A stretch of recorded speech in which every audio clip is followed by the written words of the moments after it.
όνειρο τρελό. Βράδυ έπεσα να κοιμηθώ. Πρωταθλητή τον Ολυμπιακό. Πρώτος στην Ευρώπη να τον δω.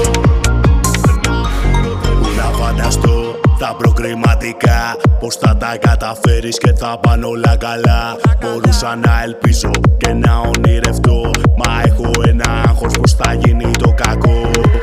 Κακό.